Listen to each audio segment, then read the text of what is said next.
Chào mừng quý vị đến với chương trình Thế giới hôm nay ngày 24 tháng 11 với những tin tức quốc tế đáng chú ý sau.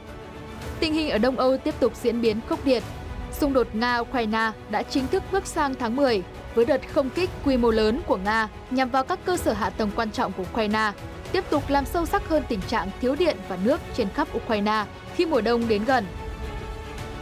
Ngay lập tức, Tổng thống Ukraine Volodymyr Zelensky kêu gọi Liên Hợp Quốc có những hành động giúp ngăn chặn các cuộc không kích của Nga. Tại cuộc họp khẩn của Hội đồng Bảo an Liên Hợp Quốc về tình hình Ukraine, Đại sứ Nga tại Liên Hợp Quốc nêu rõ mục đích Nga không kích Ukraine. Trong khi đó, xung đột ở Ukraine tiếp tục phơi bày những lục đục trong nội bộ phương Tây. Mới đây nhất, Đức, Anh đấu khẩu về vấn đề chậm chạp trong việc hỗ trợ Ukraine. Cùng lúc, Thổ Nhĩ Kỳ cảnh báo xung đột Nga-Ukraine sẽ kéo dài vài thập kỷ. Tại khu vực Trung Đông, Thổ Nhĩ Kỳ tuyên bố đã không kích gần 500 mục tiêu nhằm vào các chiến binh người Kurd ở Syria và Iraq. Trong khi đó, Washington cảnh báo chiến dịch của Thổ Nhĩ Kỳ ở Syria đang đe dọa binh lính Mỹ, ảnh hưởng nghiêm trọng đến những nỗ lực chống lại các phần tử IS trong khu vực. Khi những căng thẳng quân sự trên thế giới đồng loạt leo thang, tranh cãi giữa Serbia và Kosovo về việc đổi biển số xe đã được xoa dịu nhờ sự can thiệp của EU. Một số tin tức quốc tế đáng chú ý khác, Tổng thống Vladimir Putin lên tiếng bảo vệ liên minh CSTO do Nga dẫn đầu. Các cuộc đàm phán của EU về việc áp đặt mức giá trần đối với dầu Nga bị đình trệ. Châu Âu công bố phi hành gia người khuyết tật đầu tiên. Đức Giáo hoàng hy vọng World Cup 2022 mang đến hòa bình thế giới. Trong khi đó, đội tuyển Đức truyền gây chú ý với hành động truyền tải thông điệp tự do ngôn luận trong trận ra quân gặp Nhật Bản. Phần cuối của chương trình sẽ là những câu chuyện nổi bật. Chấn động đất 5,6 độ Richter làm rung chuyển tỉnh Tây Java, Indonesia đã để lại thiệt hại lớn về người lẫn tài sản. Hàng trăm người đã thương vong, trong khi 13.000 người phải đi sơ tán, đối mặt với một cuộc sống bấp bênh phía trước. Đến Ai Cập, tìm hiểu về dự án mở làn đường dành riêng cho xe đạp, một nỗ lực thúc đẩy người dân sử dụng loại hình phương tiện thân thiện với môi trường này, khi thế giới đang ngày càng thấm đòn của biến đổi khí hậu. Tất cả sẽ được gửi đến quý vị ngay sau đây.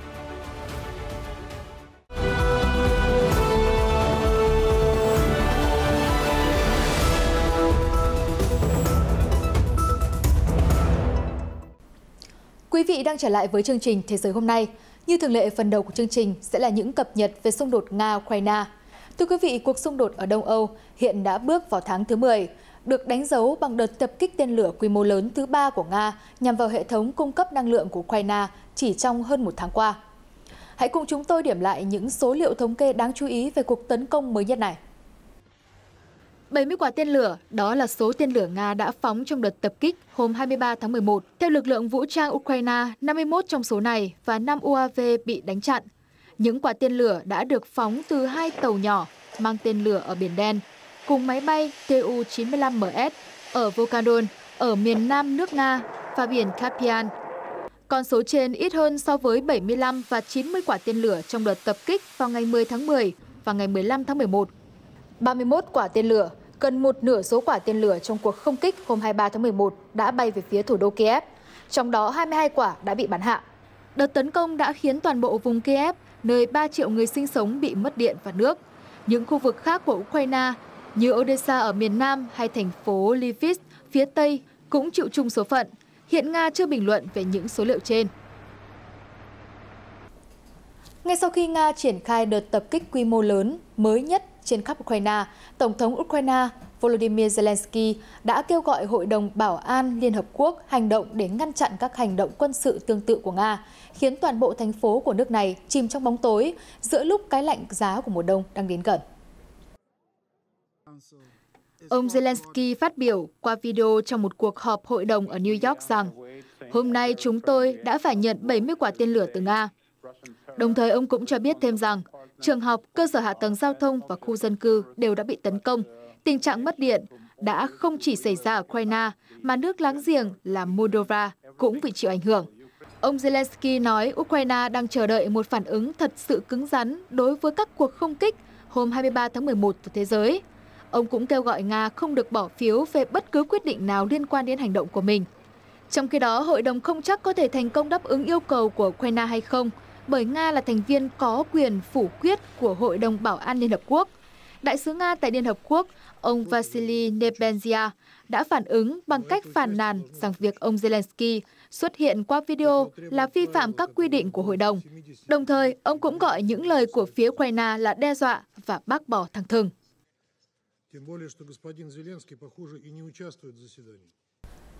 Cùng ngày, Hội đồng Bảo an Liên Hợp Quốc đã tiến hành cuộc họp khẩn về sự cố sập lưới điện ở Ukraine và Moldova. Phát biểu tại cuộc họp này, Đại sứ Nga, ông Vasily Nebenzia cho biết rằng các cuộc tấn công bằng tên lửa của Nga nhằm mục đích làm gián đoạn việc cung cấp vũ khí và tiếp tế từ phương Tây dành cho quân đội Ukraine, trong cuộc chiến mà NATO đã ủy thác cho Ukraine để chống lại Nga. Ông Nebenzia nói Moscow không nhắm mục tiêu vào các khu dân cư, đồng thời tuyên bố rằng thiệt hại đáng tiếc xảy ra đối với các khu dân cư thường là do lực lượng phòng không Ukraine gây ra. Ông Nebenzia cho biết các mảnh vỡ tên lửa hoặc tên lửa Ukraine đi chệch hướng đã bắn trúng vào những mục tiêu mà Nga thậm chí còn không nhắm tới. Ông nói với các đại sứ phương Tây tại Hội đồng Bảo an rằng chính vũ khí của các nước phương Tây đã gây ra cái chết cho người dân Ukraine. Ông Nebenzia cho biết một trong những mục tiêu của Moscow là giảm mối đe dọa mà quân đội Ukraine gây ra cho Nga, và mục tiêu này sẽ được theo đuổi cho đến khi Kiev đưa ra quan điểm hợp lý hơn. Đại sứ Nga cũng chỉ ra rằng Liên Hợp Quốc đã làm ngơ khi Ukraine nã pháo vào nhà máy điện hạt nhân Zaporizhzhia và thậm chí còn cố đổ lỗi cho Moscow về sự việc này. Theo Bộ Quốc phòng Nga, quân đội Nga đã kiểm soát nhà máy kể từ ngày 28 tháng 2. Vào tháng 6, các lực lượng Ukraine bắt đầu tiến hành các cuộc tấn công bằng máy bay không người lái và pháo binh vào nhà máy này.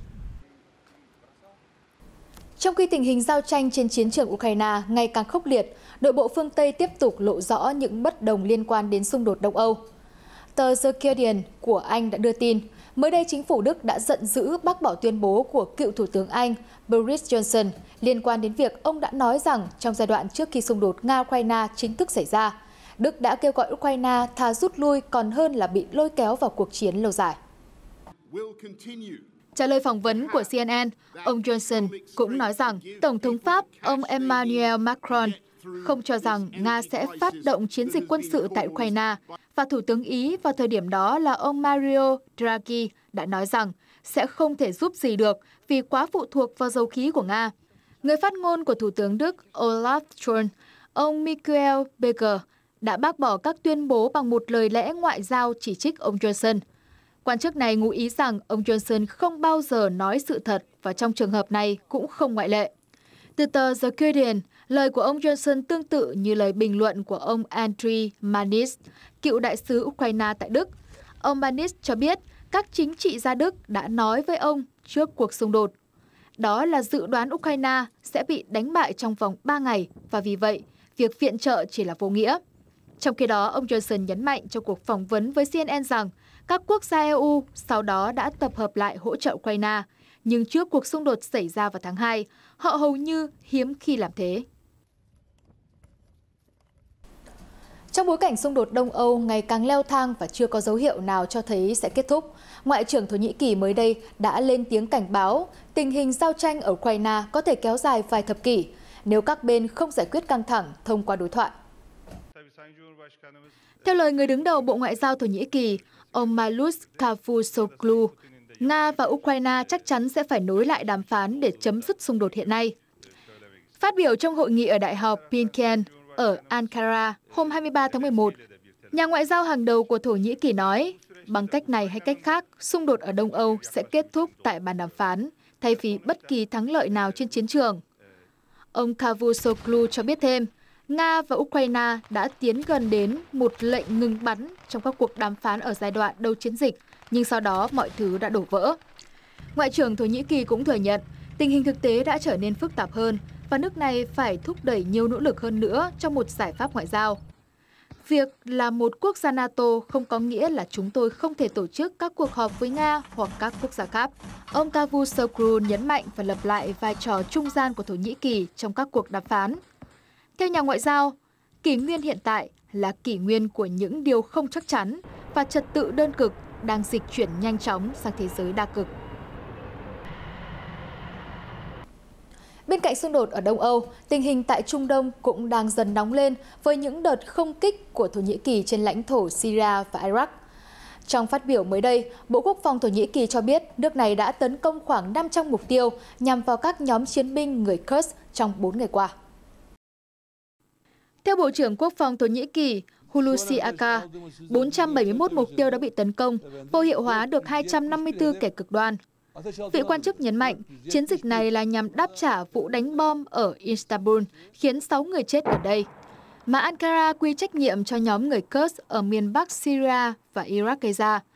Thổ Nhĩ Kỳ cũng cảnh báo các cuộc không kích chỉ mới là khởi động và sẽ tiến hành một cuộc tấn công trên bộ. Trong khi đó, ông Mahlom Addi, chỉ huy lực lượng dân chủ Syria SDF do người Kurd lãnh đạo ở Đông Bắc Syria, tuyên bố rằng sẵn sàng đối đầu trên bộ với Thổ Nhĩ Kỳ. Người này đồng thời cảnh báo nếu Ankara tấn công bất kỳ khu vực nào, phạm vi cuộc chiến sẽ mở rộng ra tất cả các khu vực. Trong phát biểu liên quan đến tình hình ở Trung Đông, Lầu Năm Góc hôm 23 tháng 11 cho biết những cuộc không kích của Thổ Nhĩ Kỳ ở miền Bắc Syria đang đe dọa đến sự an toàn của binh lính Mỹ đóng quân tại đây. Tuyên bố này dường như trái ngược với bình luận ủng hộ chiến dịch của Ankara trên lãnh thổ Syria được Nhà Trắng đưa ra vào một ngày trước đó. Phát ngôn viên Lầu Năm Góc, Chuẩn tướng Không quân Pat Ryder nêu rõ, tình hình leo thang hiện nay ở Trung Đông là mối nguy đối với những bước tiến trong cuộc chiến đấu chống lại các chiến binh nhà nước Hồi giáo IS tự xưng kéo dài nhiều năm qua trong khu vực. Vị quan chức giải thích, các cuộc không kích do Thổ Nhĩ Kỳ phát động gần đây ở Syria đang đe dọa trực tiếp đến sự an toàn của các binh lính Mỹ đóng quân tại Syria, những người đang thực hiện nhiệm vụ tiêu diệt các chiến binh IS cũng như canh giữ hơn 10.000 tù nhân IS.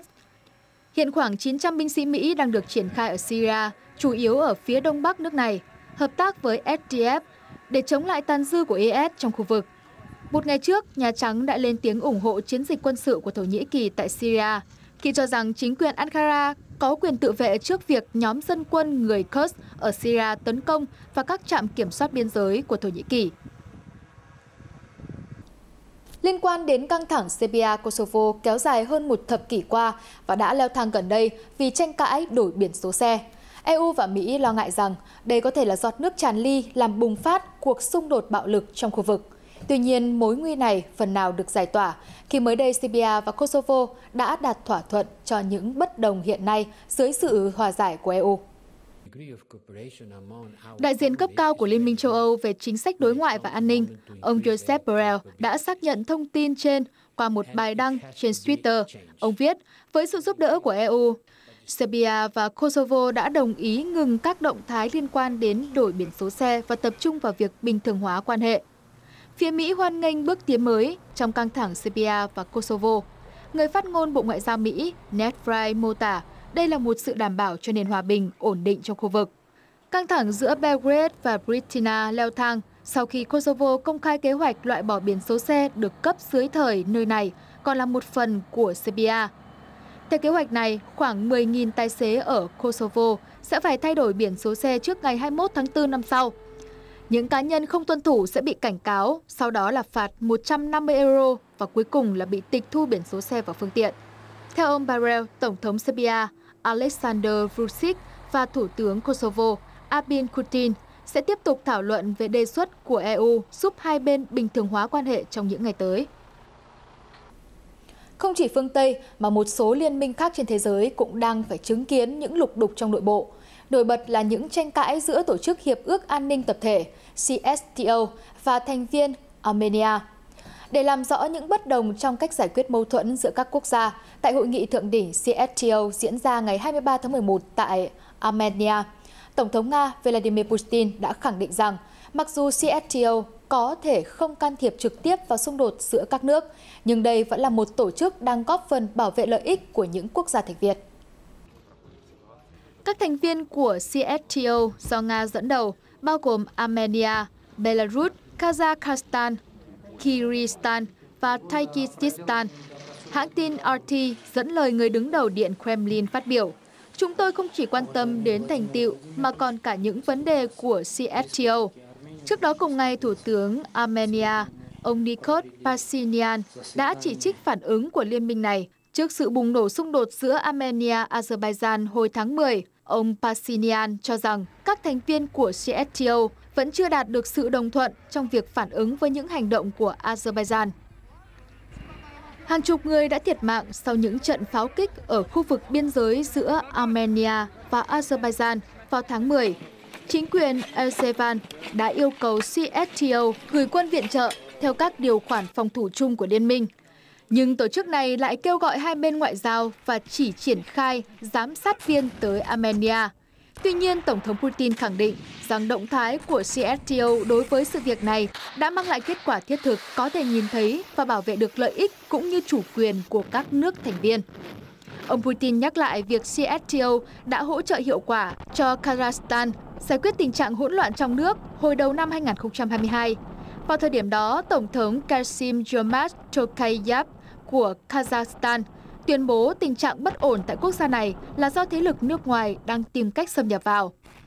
Theo người đứng đầu chính quyền Moscow, CSTO rõ ràng đã có những hành động hỗ trợ hiệu quả để giúp Kazakhstan ngăn chặn nhóm nổi dậy cực đoan. Ông Putin tuyên bố Moscow luôn ủng hộ mọi quyết định quan trọng về việc trang bị vũ khí cho lực lượng giữ gìn hòa bình của CSTO trong trường hợp cần thiết. Trong khi đó, những nỗ lực áp giá trần đối với dầu Nga của EU không diễn ra mấy suôn sẻ.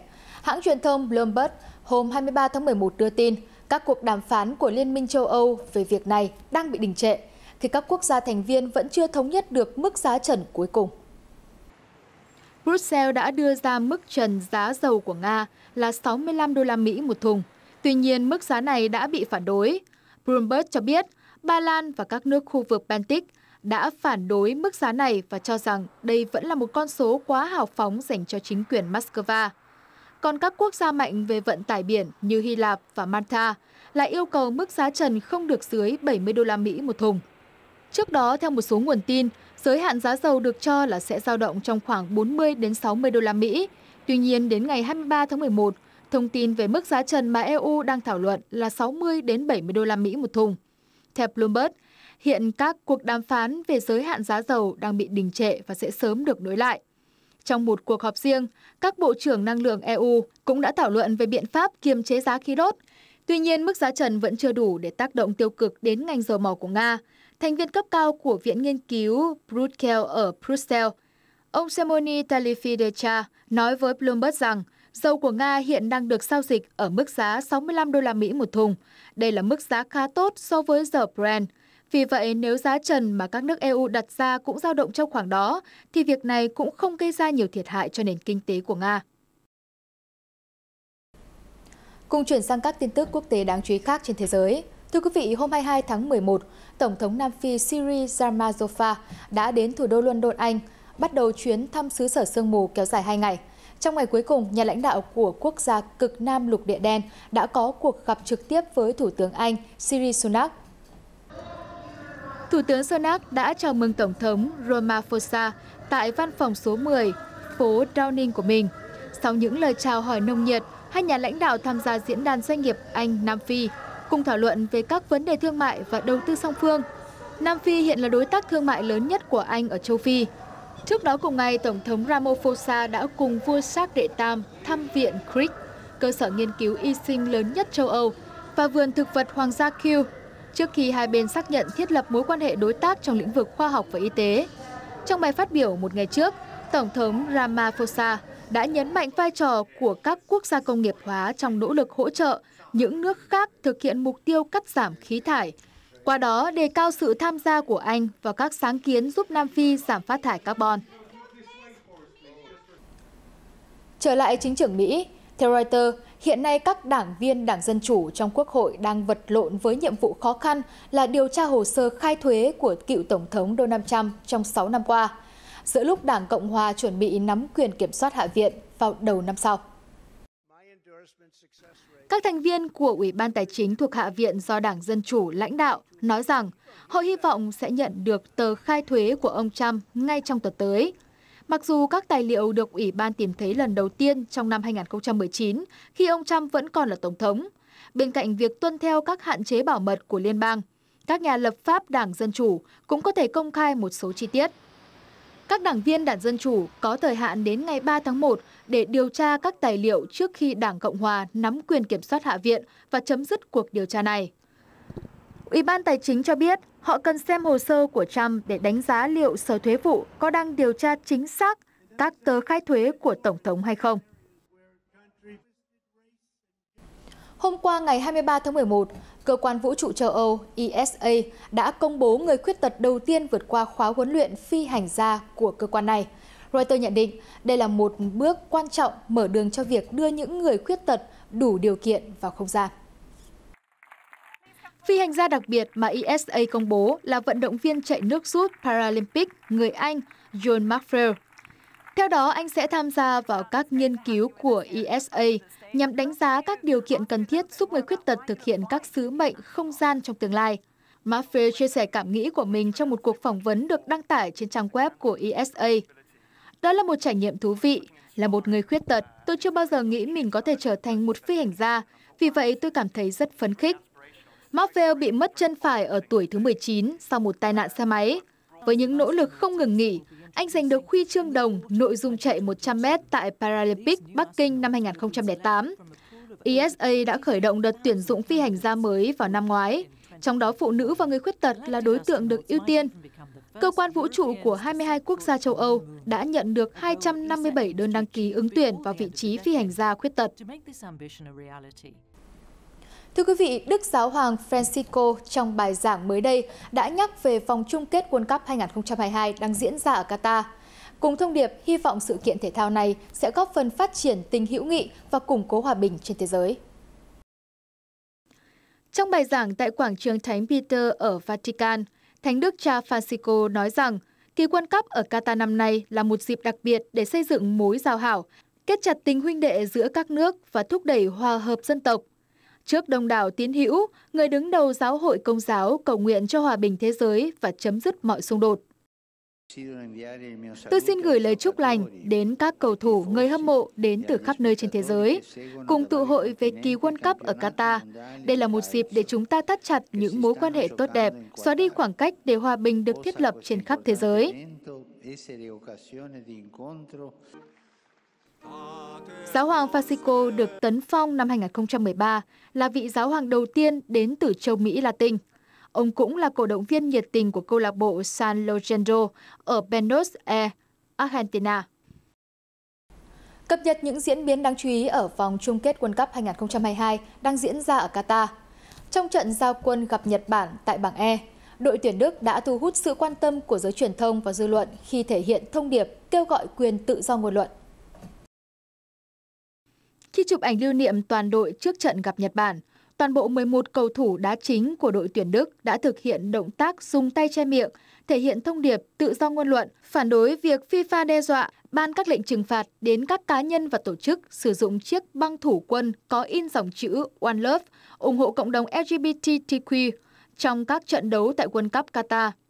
Có 7 đội bóng tham dự World Cup đã bị cơ quan quyền lực nhất của bóng đá thế giới đe dọa trừng phạt nếu sử dụng chiếc băng thủ quân có thông điệp ủng hộ sự đa dạng giới và lòng khoan dung. Ở Qatar nói riêng và các quốc gia Hồi giáo nói chung, đồng tính luyến ái được xem là việc làm bất hợp pháp. Ban tổ chức nước chủ nhà Qatar cũng cấm thể hiện tình cảm và quan điểm về giới tính ở nơi công cộng. Đến nay, trận động đất mạnh 5,6 độ Richter làm rung chuyển tỉnh Tây Java, Indonesia hồi đầu tuần vẫn khiến người dân nước này bàng hoàng. Với thiệt hại khủng khiếp mà thiên tai gây ra, không chỉ khiến hàng trăm người thương vong, trận động đất còn buộc ít nhất 13.000 người phải rời bỏ nhà cửa. Tính đến hiện tại, chính quyền địa phương đã xác nhận được 268 trường hợp thiệt mạng vì trận động đất và 150 người hiện đang còn mất tích. Số người chết dự kiến tiếp tục tăng khi lực lượng cứu hộ vẫn đang tiến hành đào bới đống đổ nát. Nằm ngay tâm chấn của trận động đất, ngôi nhà mới được sửa sang của cô Siti Hamida ở thành phố Cianjur giờ chỉ còn lại đống hoang tàn. Chúng tôi mất hết những gì đã cố gắng xây dựng. Ngôi nhà của chúng tôi và cả nhà của những người hàng xóm đã bị phá hủy hoàn toàn. Nhưng may mắn là chúng tôi vẫn còn sống sót. Đầu của đứa cháu tôi bị nứt toác, nhưng thằng bé đã được đưa đi cấp cứu và qua cơn nguy kịch. Siti và gia đình hiện đang trú trong những căn lều tạm do chính phủ cung cấp ở khu vực sơ tán, nhưng đang trong tình trạng thiếu hụt nhu yếu phẩm. Chúng tôi vẫn cần nhiều thứ. Tôi có đứa con mới 1 tuổi và lúc này rất khó để tìm các đồ dùng cho trẻ sơ sinh như tã, sữa bột hay quần áo cho con tôi. Có ít nhất 13.000 người được điều động sơ tán khỏi khu vực chịu ảnh hưởng của trận động đất, khi chính quyền địa phương cảnh báo sẽ còn những dư chấn và hiện tượng sạt lở. Ngoài thiệt hại về vật chất, nhiều người bị tổn thương về mặt tinh thần. Tôi không nhớ chính xác chuyện gì đã xảy ra. Cơn rung lắc mạnh kéo đến và ngôi nhà của tôi bị đổ sập. Tôi cứu các con đầu tiên. Mẹ tôi đã già nên không kịp chạy thoát thân. Tôi nhìn thấy mẹ nằm dưới đống đổ nát. Chỉ còn nhìn thấy đầu và bàn chân. Rất may là bà ấy còn sống và được đưa đi bệnh viện. Hàng trăm người bị thương nặng đang cần được chăm sóc y tế, khiến bệnh viện ở một thành phố nhỏ như Siem Reap trở nên quá tải. Chính quyền Indonesia cho biết lực lượng tình nguyện viên và các trang thiết bị đang được điều động đến Tây Java. Tổng thống Indonesia Joko Widodo cũng khẳng định chính phủ sẽ hỗ trợ người dân xây dựng lại những căn nhà. Phần cuối của chương trình ngày hôm nay hãy cùng chúng tôi đến Ai Cập để tìm hiểu về một dự án giao thông đô thị vừa được triển khai tại thủ đô Cairo của nước này.